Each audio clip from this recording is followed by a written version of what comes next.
Good afternoon, everybody. It is, God, it's almost 4 o'clock. At least straight lines aren't down. Right, we're on the way home. We've had our group ride today. And now it's time for a bit of hopefully a motovlog.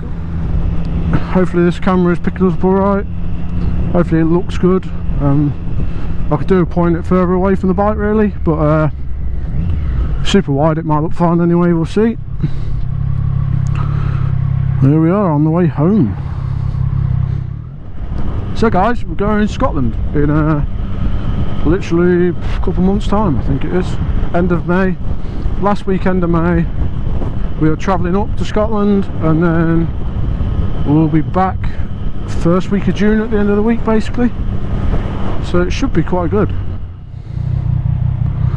So we're going to go from Edinburgh to Inverness. Then we're staying, normally the second day you go up to Durness. Oh no, John O'Groats, sorry, you go up to John O'Groats. John O'Groats, we're then going down to John O'Groats to Durness. Durness is like the top left of Scotland basically. There's nowhere to stay down there. So we were travelling a bit further on and staying somewhere before Ullapool. I think it's Kinlochaby. So we're staying in Kinlochaby. Kinlochaby, then we're then going to go down to Ullapool. Ullapool, we've got like a, I don't know what it is, it's a hostel or some kind of thing. Then from Ullapool we'll then end up going down to, you would go back to Inverness but we're not, and you'll have to excuse me if it doesn't sound quite right. Probably isn't quite right what I'm saying, because I went through it for a week straight, booking things, changing bookings, because where we were, we also left it like 2 months before we needed to book anything. So time was a bit tighter and we kept saying, yeah, we'll talk about it, we'll find out who's going and book it. So I booked it all for me and the missus' dad, and then his mate Gary was like, right, I'm going to come along with you, which we wanted him to anyway, we just didn't know when or if he was going to. So we did that. I'm going to go the fun way home. Way more interesting if we go this way, down to Branston.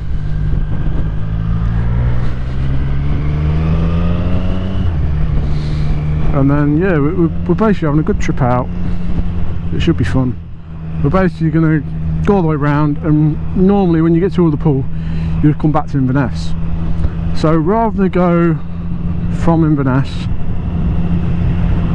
and all the way back down, back home, we thought, well, what's the point, you just return to where you started, and we've got a day to explore it anyway, because we get there the day before we need to be there to start our trip. So we've basically got a day getting down to Inverness and exploring it, so why go back to Inverness? So that's when we're going to go down to Fort William, and from Fort William / Glencoe area go over to, it is Penrith.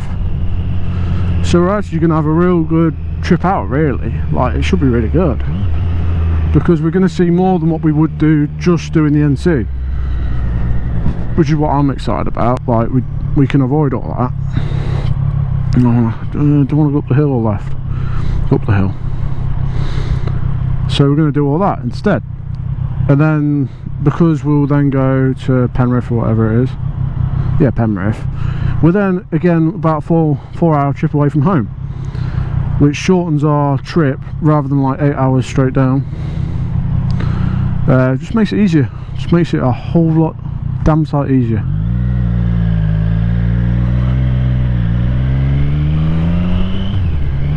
Basically having it's 9 days away in Scotland, which should be awesome. I'm dead excited for it. But it also means I need to check my tank bag works, check my new sat-nav system works, which is a C7.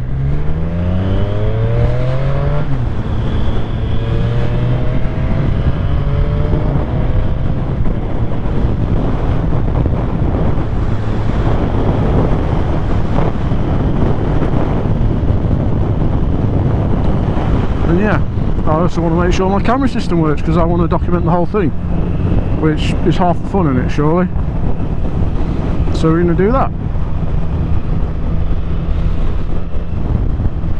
And this is all as one test, but there's been a bit of prep, been a lot of bookings, a lot of looking at routes, looking at the way we want to do everything, such and such. So we've got all that to do. We've basically booked a load of different places for 3 nights. Some are a bit more luxury, some are a bit more like Airbnb-esque.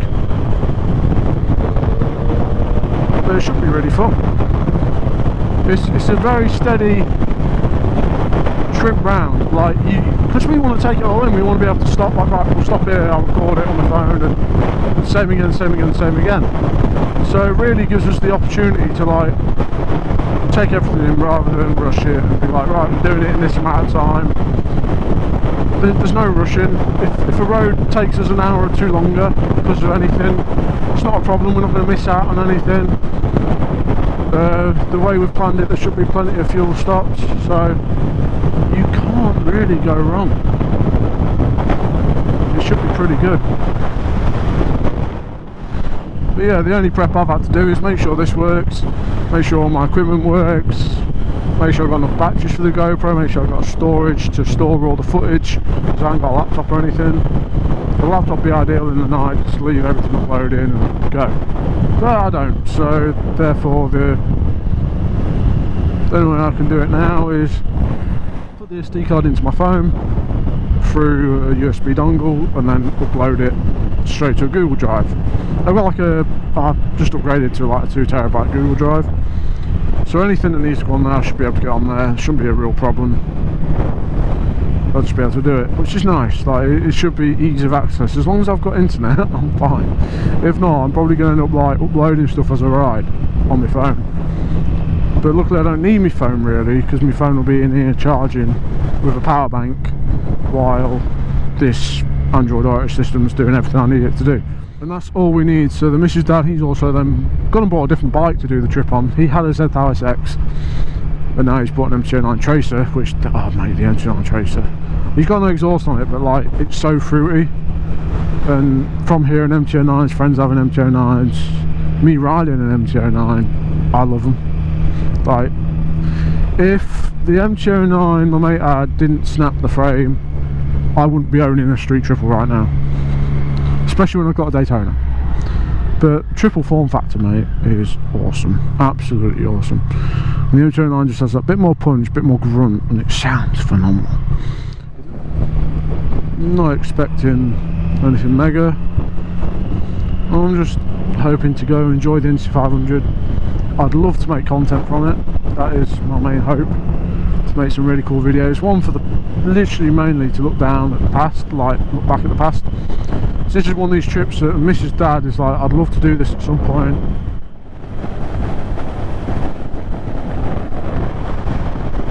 So I'm quite excited to get him like out on the bike, and we've bought Sennas.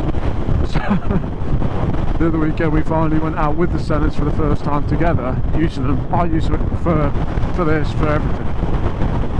Bloody wind, it's horrible.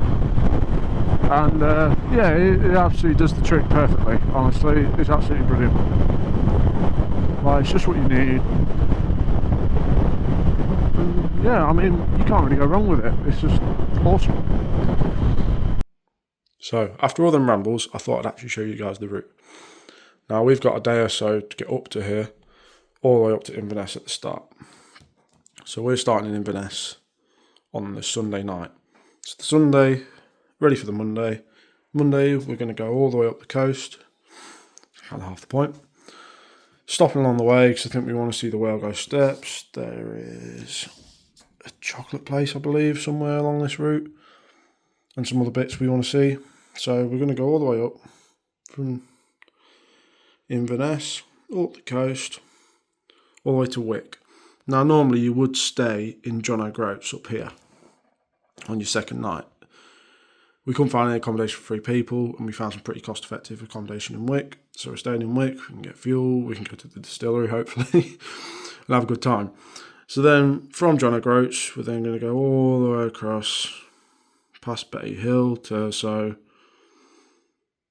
all the way to Durness. Now, normally you would stay in Durness on your third night, but we couldn't really find any accommodation there that suited the three of us, unless it was a hostel, which we don't mind. We are staying in one at some point, but we thought there's an Airbnb over here. We've had to book 2 Airbnbs to do this, but there's 3 of us, so it's fine. This was the hardest point to find accommodation for. So if you're ever planning the NC, book well in advance. Don't do what we did, like 3-4 months in advance. It wasn't enough. We've been saying, like, we really need to sit down, book it, and it took us to have a bike ride out a month ago maybe now, and actually discuss, right guys, where are we going to stay, who's coming along, what do we need to do. Because I did book all this, then book it again, which was interesting, but yeah, not a problem at all. But yeah, so we're staying in Kinlochby that day to get out of the way, and then back down, and we can get fuel there, which is brilliant. It's like literally like 5 minutes from our accommodation as well, so we don't have to worry about our fuel stops. Then we do all the scurry, come down to Kelso Bridge, which looks awesome. Probably stop along some of these viewpoints, go around the falls maybe, all the way around here, Amrit Castle, and then down to Ullapool basically, which is here. So normally you would do that stretch in a day anyway, from Durness to Ullapool. We couldn't stay in Ullapool, we couldn't find accommodation there, again quite booked up for the time of year we're going. So then we're going to keep going past Dundonald to the First Coast. Now there's a little place we managed to find near the First Coast to stay, which is nice and easy. From the First Coast on the 4th day, we'll then do the best bit of the ride, I think, what I consider is door down here, Kinlochby, or Uil. Trying to pronounce some of this stuff is near on impossible. And then that will bring us to the Applecross Pass. Now this is like absolutely crazy. From Applecross Beach down, and we are going down, you don't realise how steep this is. And this is the kind of pass that I looked at on YouTube, watching some NC500 videos, and went, this is going to be hard if I do it on a sports bike. Which is therefore why I've now bought luggage for the Street Triple, and we're going to do it that way. And the other reason why the Mrs. Dad decided maybe his Z-Tau SX isn't the best, just because of the weight for him, so he's bought a Tracer 900 to do it. So we'll be coming down that way, down the hill, probably stop at the top, take some photos, and then record it coming down. God, if I don't record that, there's going to be something wrong with me.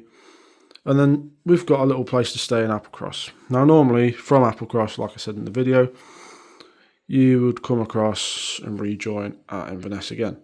But we don't really want to do that. We've already had a night in Inverness, so why redo it again? So from Applecross, we're going to go down, pretty sure it's down here somewhere, and go to Glencoe. Glencoe, Fort William area, and then we're going to stay there for a night, which gets us a bit of the way home, down to, and then we're going to go to Penrith, which is a bit more interesting as well. Round the outside of Glasgow that way, and end up in Penrith. And then Penrith, we've got the lovely ride home, which should be pretty interesting. But we've basically broke it down every day to 3-4 hours of riding, with as many stops as you want on the way, because why rush? So yeah, that is a quick overview. I say quick, almost 5-minute overview of what we're going to be doing.